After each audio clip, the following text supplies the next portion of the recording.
Oke, kita lanjutkan dengan pembicara selanjutnya Pak Italo Gani. Silakan Pak.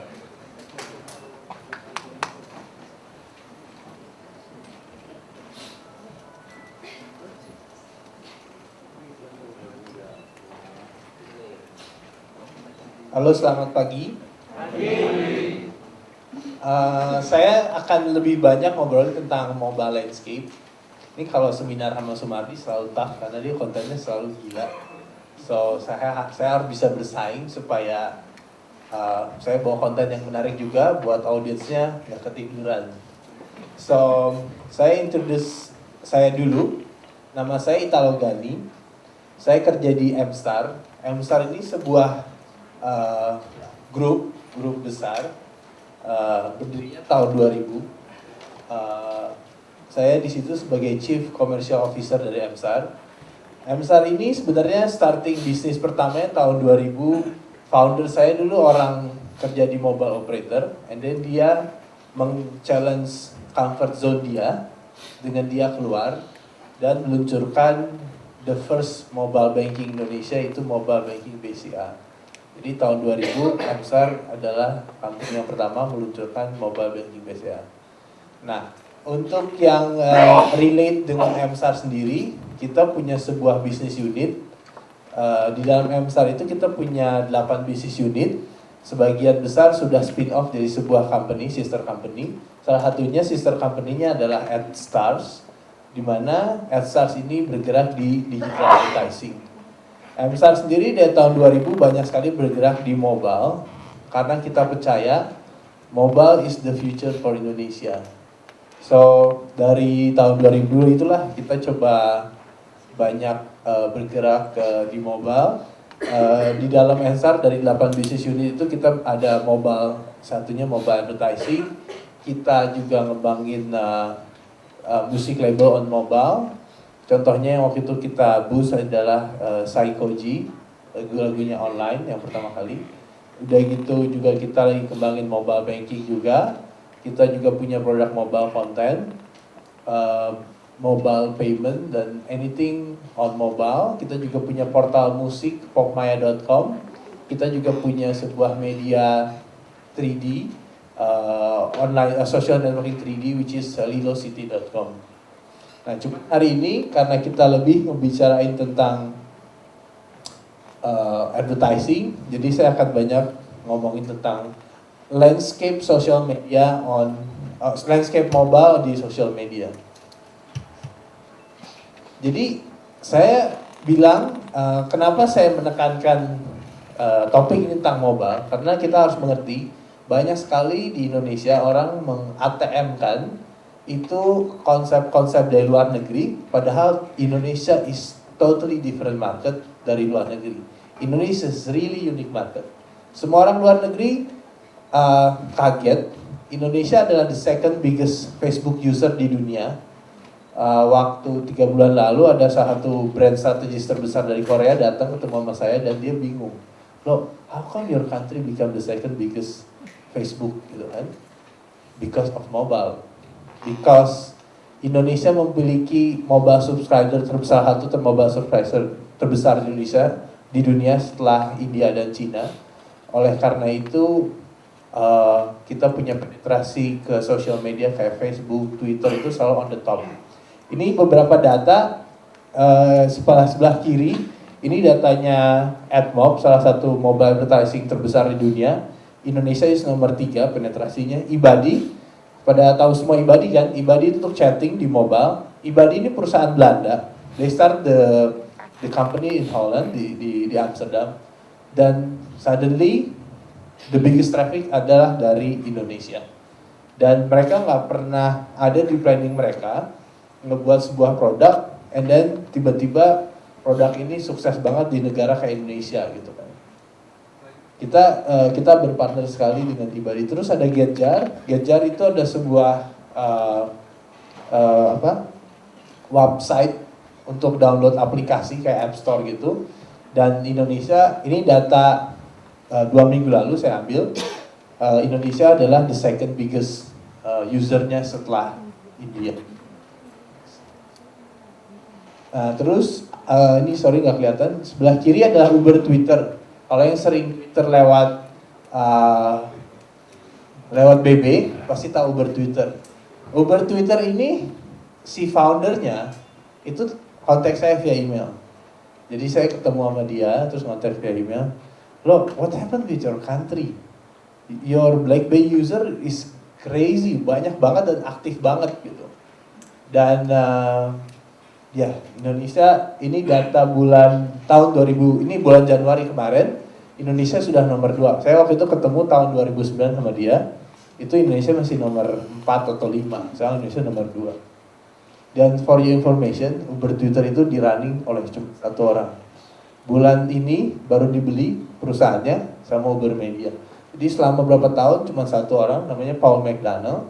Dia is a geek, computer geek, dia ngebuat Uber Twitter, dan akhirnya jadi gini. Dan itulah saya dekat sama dia, sering ngobrol tentang mobile landscape. Nah terus kita juga berpartner dengan Facebook. Saya sering meeting sama Facebook, dan Facebook sudah klaim bahwa 50% pengguna Facebook di Indonesia adalah dari mobile. Terus dan yang menarik, Facebook itu sangat aktif mendevelop fitur-fitur semua di web, di mobile enggak.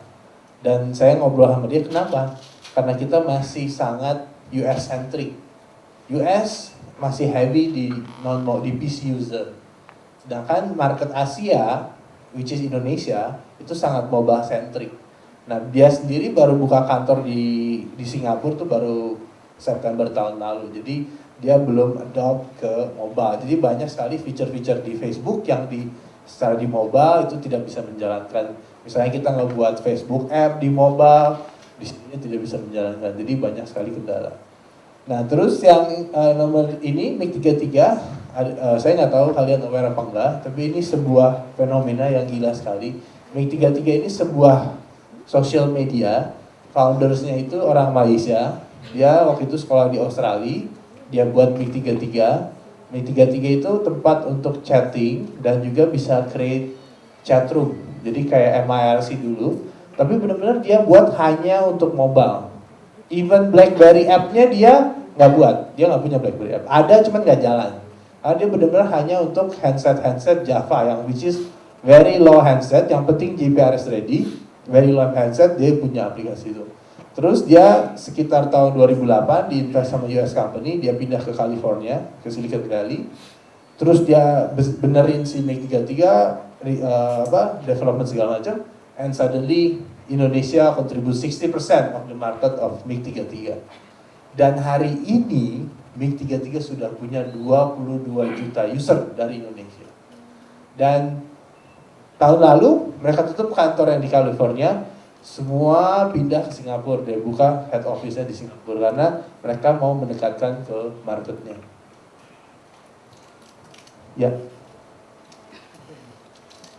Oke, jadi sebenarnya kalau ngomongin mobile growth di Indonesia ada 3 ingredients. Kenapa? Satu adalah ada terjadi perang harga di telco. Jadi sekarang harga GPRS itu sangat murah. Tidak ada di dunia manapun sebuah service BlackBerry harganya 5.000 bisa langganan harian untuk unlimited. Itu tidak ada di dunia, cuma ada di Indonesia. Setiap saya jadi speaker di luar negeri dan cerita, lu tahu nggak sih di Indonesia bisa langganan only 0.5 US dollar a day, dan on daily basis I can unsubscribe and subscribe anytime I want for unlimited internet. Semua bengong karena gila murah banget dan semua everybody wants that. Singapura yang coba mereplikasi paling ada yang paket 5 hari atau 3 hari saya bilang. Tapi nggak ada yang harian dan nggak semurah itu. Oleh karena itu BlackBerry user are gila-gilaan boostnya. Begitu juga internet user ada gila-gilaan di mobile. Yang kedua, ada terjadi sebuah revolusi industri di Cina. Sekarang kalau lihat ada handset-handset yang BlackBerry-like, GPRS ready, and China made. Harganya murah banget, bentuknya mirip kayak BlackBerry, dan sudah mobile internet.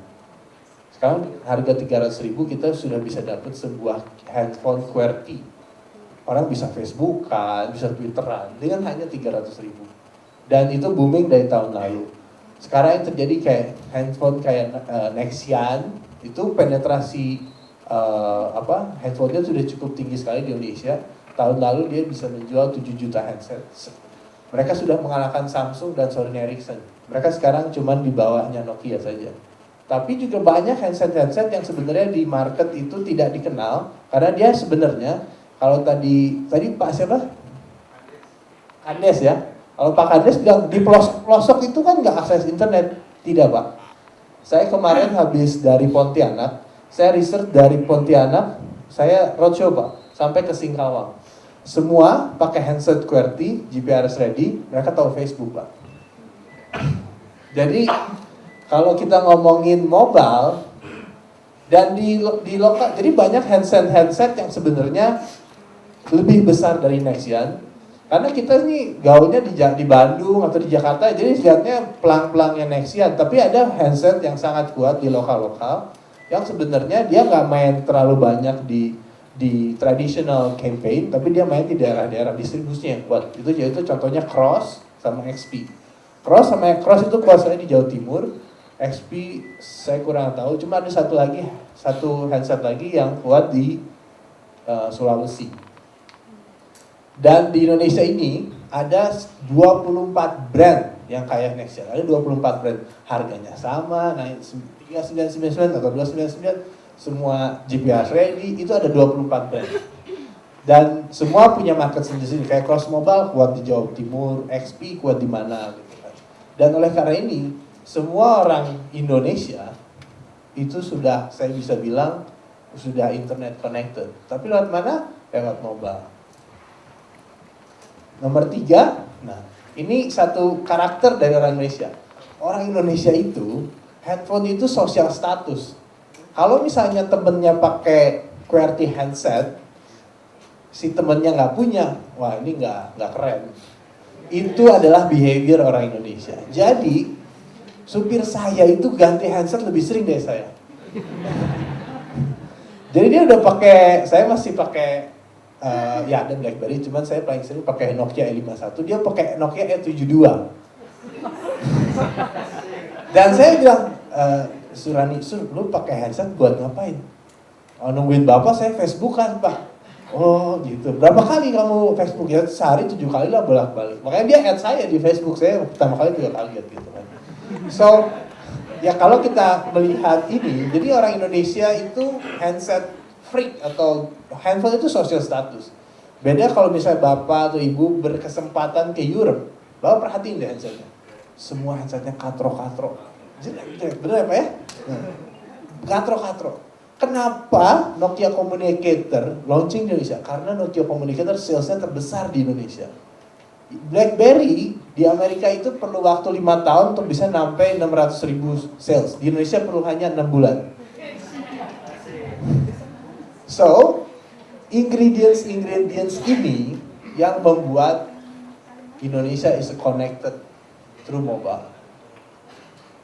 Next. Nah ini terus apa sih sinergi antara social media dengan mobile? Kalau saya ya ini social media, social behavior itu harus sekarang. Kalau misalnya gua kayak tadi saya di bawah gitu kan, saya lagi di seminar ini, gua mau nge-tweet lagi di seminar ini. Saya harus sekarang. Saya nggak bisa kayak pulang nanti sore, gua harus nanti nge-tweet. Oh tadi pagi gua ke seminar gini nih, udah basi. Social behavior is about now. Seperti lagunya Black Eyed. It's about now generation. Anak muda sekarang kalau ya udah nanti nge-tweetnya nanti sore aja pas rumah di laptop. Wow, nggak bisa dia. Dia harus nge-tweet sekarang juga. So ini sinerginya. Mobile itu kan selalu di bawah-bawah, jadi dia bisa at the same time dia bisa nge-tweet. Dan itu dia bisa, mobile ini bisa memanage people expectations untuk social behaviornya dia. Gitu. Nah ini saya kasih beberapa case sebuah sosial media di mobile, contohnya Mic33. Ya, next. Nah, Mic33 itu punya 43 juta member globally, dan Indonesia contribute almost 60%, ada 23 juta dari Indonesia. Dan setiap bulan itu ada 30 miliar chat message. Ada 4 juta virtual gift dan ada 1,5 miliar foto exchange. Jadi saya kirim-kirim foto. Ini MiG 33. MiG 33 mungkin sebagian besar nggak banyak yang tahu, tapi ini benar-benar main di level sosioekonomik bawah yang mereka tidak punya laptop di rumah dan biasanya youth, karena youth ini yang biasanya chatting segala macam. Dan emang dia mengcaternya MiG 33 itu bukan dikembangin untuk belum dikembangin untuk ke arah bisnis atau lebih ke anak muda untuk chatting segala macam. Nah, fiturnya MiG 3 itu bisa chatting, bisa create avatar, bisa create group di situ, bisa main game, dan yang terakhir bisa virtual gift. Nah, ini yang menarik dari sebuah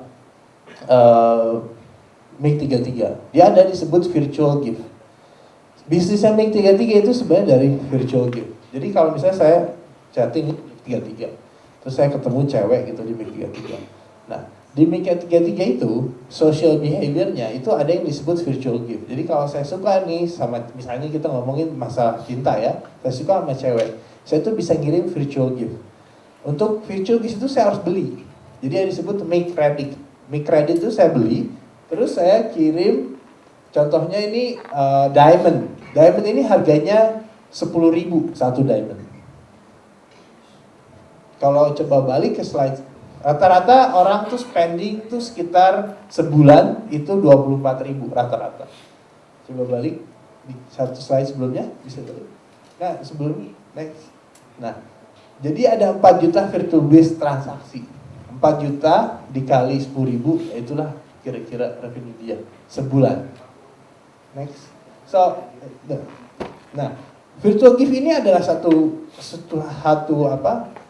ekonomi virtual. Jadi di mana actually si MiG 33 cuma ngebuat sebuah image aja. Tapi yang terjadi di dalam adalah lu keren kalau lu ngirim virtual gift ke temen lu. Dan ini transaksinya besar sekali. Waktu bulan Desember tahun lalu saya buat seminar di Jakarta. Saya ngadap pembicaranya MiG 33, country manager MiG 33. Dan saya minta, Ki, lu tolong bawa satu Migers dong untuk dia cerita. Harusnya hari ini saya ajak salah satu Migers untuk cerita. Gimana sih dia sebenarnya ngapain sih lu di MiG 33? Cuman ternyata dia berhalangan hadir. Ya, si orang ini, dia adalah penjual kredit. Dia adalah sebuah accountant, cewek, di sebuah perusahaan di Jakarta. Dia dulu mulai main MiG 33 itu dari 3 tahun lalu. Masih muda. Sekarang dia jualin. Jadi kalau orang mau beli, kalau di MiG 33 itu, cara belinya harus transfer ke dia, terus nanti di top upin si MiG credit. Awal dia mulai itu tahun 2008, 2007 saya nggak ingat gitu. Itu sehari itu sebulan tuh paling dia bisa dapat 5 juta. Sekarang dia bisa transaksi sampai $75.000. Hanya jualan kredit untuk orang beli virtual gift. Dan itu si Chanel ini, nama aslinya saya nggak tahu karena dia selalu bilang nama MiG-nya. Karena orang di MiG 33 itu punya his nickname kayak di Kaskus. Orang punya nama Kaskus tapi punya nama. Tapi dia selalu bilang nama MiG 33. Si Chanel ini dia bukan yang terbesar. Yang terbesar ada di Surabaya. Itu sebulan bisa sampai $300.000 atau 3 miliar rupiah jualan kredit. Dan itu yang terjadi di mobile. Next. Nah ini bulan Januari kemarin mereka kopdar di Bekasi Square. Sebelah kanan itu udah nggak kelihatan. Itu adalah foundernya Steven, orang Malaysia, Chinese Malaysian. Jadi itu ada Tegal Community. Wah pokoknya saya kemarin kesana gitu, muter-muter sama Steven tuh banyak banget. Next. Nah ini crowdnya pada hari itu datang 8.000 orang. Hanya promosi lewat si MiG 33 untuk datang ke kopdar ini. Nah, siapakah mereka? Dari sisi umur itu antara 18 sampai 25. Jadi anak muda sekali. Dari sisi range income itu rata-rata spend income distribution di bawah 2 juta. Itu marketnya seperti itu. Next.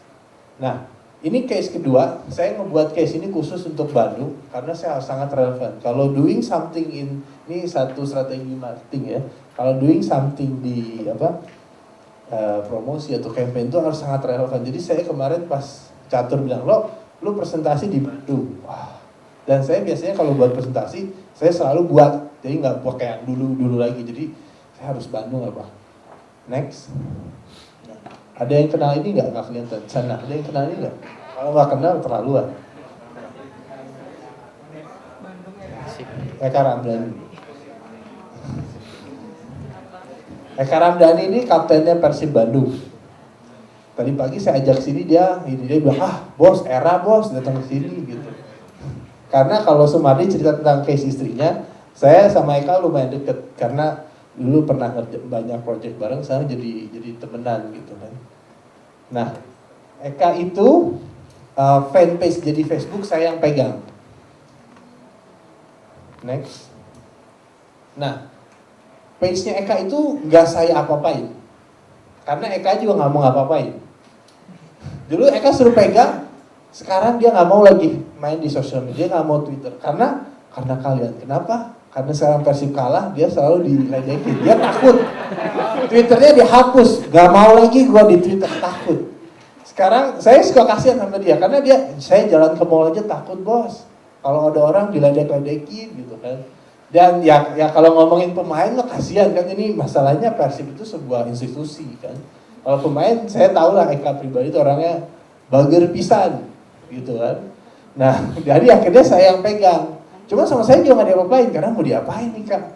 Yang terjadi dari yang 10.000 fansnya sekarang udah 142.000. Itu gak diapa-apain sama saya. Bener-bener gak diapa-apain. Kali-kali saya ngobrol, Kak nulis status apa yuk? Wah, apa dia? Oke ngarang gitu. Yaudah saya tulis gitu. Tadi saya chatting sama dia, Kak, saya mau nunjukin ke peserta seminar seberapa kuat brand itu dan seberapa cepat orang ke komen ke sebuah sosial media. Di sini saya buat research, the first 5 minutes kemarin iseng saya buat satu status itu langsung komen 66 orang. Yang dari mobile itu 83%. Dari PC cuma dari 17%. So the majority of comment are generated for the first 30 minutes. Jadi first 30 minutes is really important. Jadi itulah waktu orang di social media, dia kepin langsung kasih komen dan dia the first 30 minutes. Setelah itu akan dikit. Oke, next. Jadi conclusionnya adalah mobile itu punya karakteristik.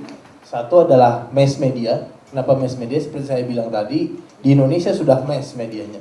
Kedua, truly personal. Setiap handphone itu pasti is personal. Kalau PC warnet itu bisa dipakai banyak-banyak, laptop di rumah bisa pakai banyak-banyak. HP saya tidak boleh pernah dipegang oleh istri saya. It's personal. Pasti Anda juga sama kan? Yang ketiga, media yang selalu dibawa kemana-mana. Gak mungkin ditinggal. Kalau dompet ketinggalan nggak apa-apa, handphone nggak boleh ketinggalan. Keempat, media yang selalu nyala. Nggak ada media yang selalu nyala. Laptop pasti dimatiin, TV apalagi, koran nggak selalu dibawa. Yang kelima, media yang support interactivity. Jadi yang bisa langsung interaktif. Next. Nah, mobile as media itu Indonesia sudah punya sekitar 167 internet user, mobile internet user. Mobile internet user penetration itu sekitar 40%. Handset readiness 80%. Maksud handset readiness gini, banyak sekali orang yang udah punya handset GPRS tapi nggak ngerti GPRS atau belum pakai GPRS. Jadi secara infrastruktur dia udah ada, cuman dia nggak pakai mobile internet. Jadi untuk mengedukasi dia itu udah sangat mudah karena infrastruktur wise dia sudah punya sebuah mobile internet. Terus yang keempat adalah ya ini mobile itu internet dari mobile itu sekarang Indonesia itu lebih banyak dibanding internet dari PC. Dan ini kasus yang hanya terjadi di negara-negara tertentu seperti Indonesia, tidak terjadi di Singapura, tidak terjadi di Malaysia, tidak terjadi di US atau di UK. Makanya kalau kita ngambil sebuah campaign di luar atau ATM di luar itu harus hati-hati. Jangan sampai campaignnya pas kita pakai di sini ternyata tidak bisa diakses oleh mobile. Nah, mobile media as a personal media. yaitu each mobile has their own profile, deliver the marketing communication at the right person. Mobile targeting track by handset type. Jadi gini, kalau campaign di mobile itu kita bisa targeted. Kalau misalnya contoh, coba masuk admob.com itu kita bisa pasang banner di WAP atau apa. Itu kita bisa milih, WAP saya hanya mau dipasang di iPhone user kah, atau di Nexian user kah, atau di Nokia user.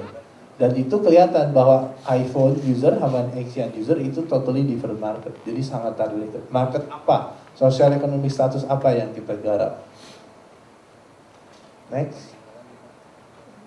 Nah, ya, handphone selalu dibawa kemana? Hampir 24 jam itu selalu dibawa anak-anak. Contohnya anak muda dibawa ke sekolah, di kelas, mana selalu dibawa kemana-mana. Next. Ya ini media yang selalu on. Jadi kalau misalnya ada notifikasi dari Facebook atau apa, dia akan dapat notifikasi. Kayak saya misalnya di BlackBerry saya ada yang add saya, pasti langsung at that moment saya dapat notifikasi karena handset saya selalu on. Nah, ya ini contohnya interactivity. Yang ini yang saya lakukan risetnya di webnya Eka. At the first 5 minutes 66% adalah komen, langsung komennya ini saya cuma nanyain lu pakai HP atau pakai PC, ini semua jawabnya macam-macam pakai HP dan itu cepat sekali jawabnya. Nah, ini slide saya yang terakhir. Jadi sebenarnya kalau kita ngomongin social media, ngomongin campaign di internet, kita harus pastikan apa yang kita lakukan itu is mobile ready. Ini basic dari marketing adalah know your target market. If you are targeting Indonesian market, so you have to know that Indonesia is a mobile market.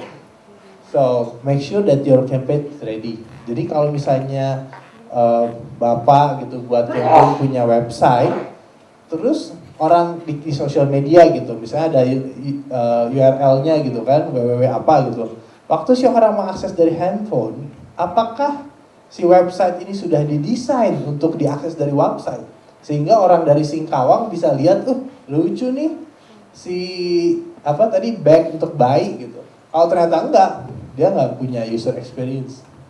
Nah, hal-hal kayak gitu yang penting. Terus apakah kita sudah siap waktu orang akan respons dengan cepat?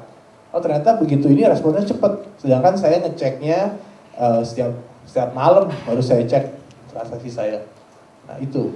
Terus so many things yang harus di-consider. Nah untuk strategi marketingnya tentunya Pak Supardi lebih ngerti. Cuman saya lebih ngasih ke dari sisi di mobile. Elsar sendiri sudah melakukan banyak sekali campaign di Facebook segala macam. Yang kita belajar, banyak kita membuat bisa Facebook app gitu kan. Facebook app itu tidak bisa diakses di mobile. Ada contohnya Rexona. Kita pegang Rexona. Rexona itu punya sekitar 120.000 di page-nya.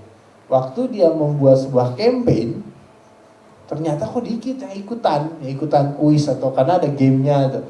Waktu itu juga Cornelo Walsh juga dia punya game di dalam Facebook, ternyata kok dikit. Di situ kita belajar, ternyata dari yang 120.000 itu, mostly adalah Facebook user. Bukan berarti dia sudah jadi Facebook page, dia bisa ikut di situ. Dia mungkin mau ikut, cuman karena dia di mobile, nggak ada feature Facebook game di dalam mobile. Sehingga terjadi interaktifnya kecil. Ya kira-kira itu dari saya. Kalau ada yang mau tanya atau apa, Pak Catur gimana?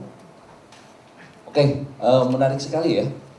Mungkin ada yang mau langsung tanya, Mas. Satu, ada lagi?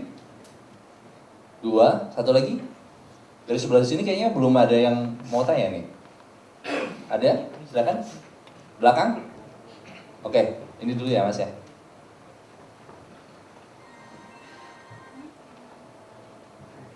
Terima kasih, selamat siang Pak Italiano. Pak Italo Gani, maaf udah tua. Udah sering kejadian, Bapak ingat Italo karena saya hafal Itali. Karena dari face-nya itu seperti ya kayak pemain Juventus itu loh Pak. Wah, saya fansnya Juventus Pak. Jadi kalau Bapak bilang mungkin saya sedikit sebel gitu. Oh. Baik, kita nggak usah ngomong Juventus ya terlalu jauh. Nama saya Ote. cukup OTE aja gitu. Saya ingin sering ya, kebetulan saya juga di Facebook. Banyak teman-teman tuh komplain ke saya karena ganti-ganti fitur profile, itu profile. Di samping banyak juga mungkin yang untuk teman-teman tuh mungkin mempromosikan produk dia, memfoto dan men-tag nama kami. Ya kan, otomatis kan banyak gitu ya. Dalam satu halaman itu isinya mungkin sama, tapi orangnya beda-beda gitu.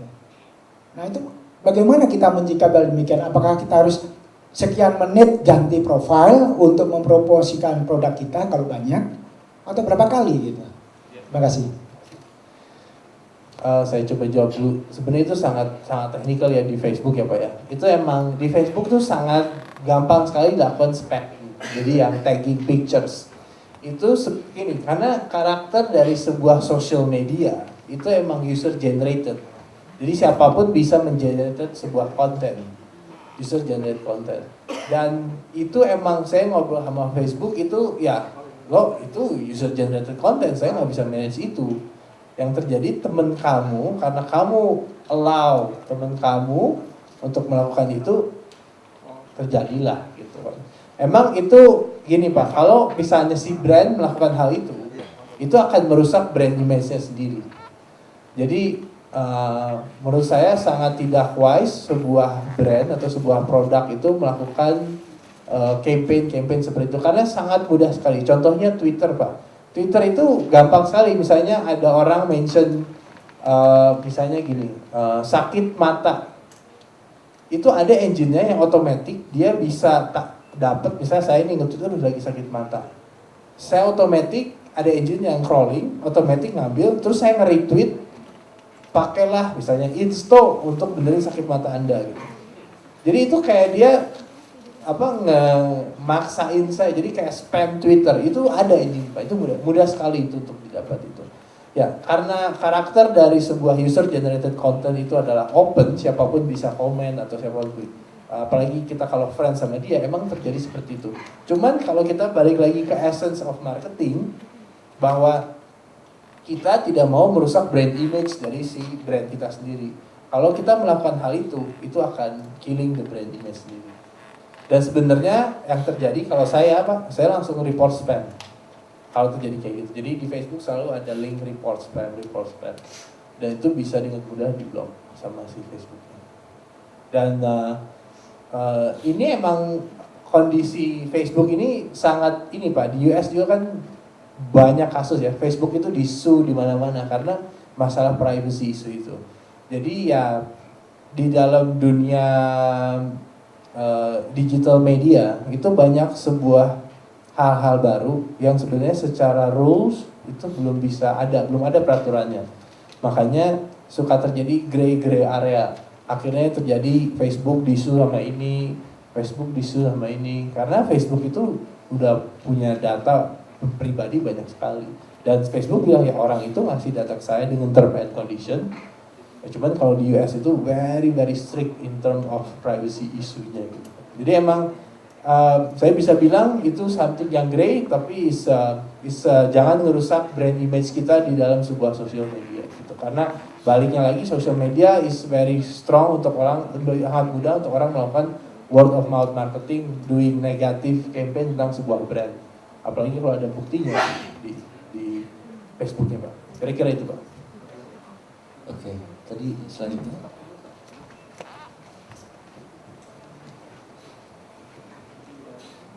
Sebenarnya,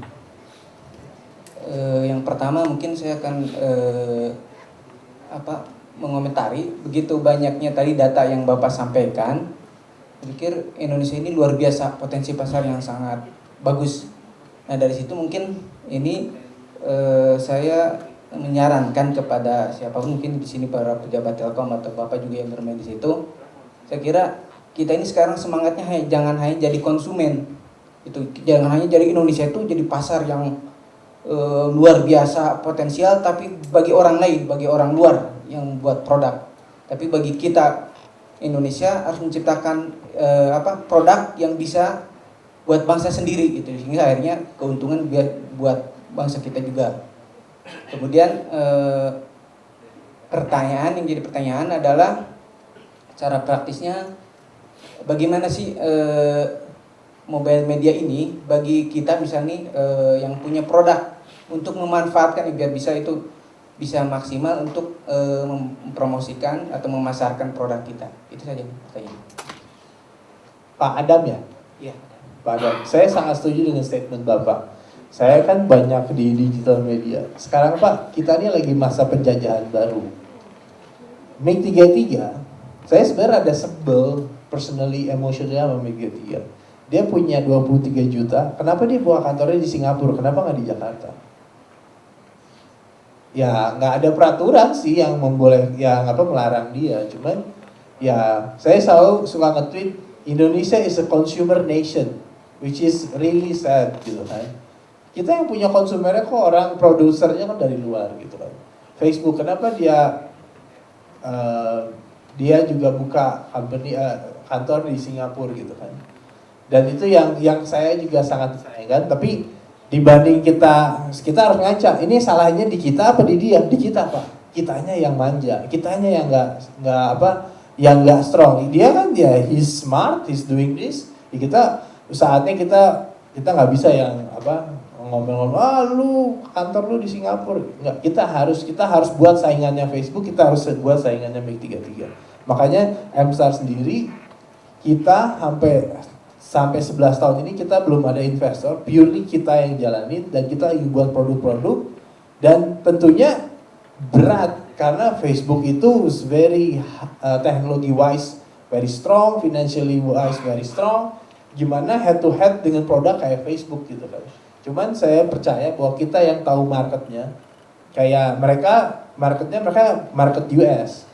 Jadi kita pasti punya satu produk uniqueness dan banyak sekali ya sekarang kayak Telkom lagi aktif untuk ini ya Bu ya, untuk supporting local entrepreneurs. Di Jakarta juga banyak sekali movement kayak contohnya ya Akademi Berbagi inilah contohnya. Menurut saya ini harus diapresiasi, tepuk tangan dulu nih. Dan ya, hal-hal kayak gini yang bisa bikin Indonesia maju. Karena yang sekarang terjadi Yahoo sudah buka kantor di Jakarta, which is tahun lalu, dan dia tim saya dibajakin Pak. Dan itu yang begitu dibajak Pak, gajinya Pak, saya nggak bisa beat.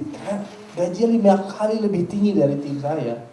Dan Yahoo itu kan financially yang gila banget, dan itu orang digital udah dikit gitu kan. Mungkin Pak Catur tahu lah sekarang ya, dia udah ngerti. Orang udah gitu begitu data raksasa kayak Yahoo juga, oke, lu jadi manajer gaji lu 30.000 US dollar. 3.000 US dollar a month.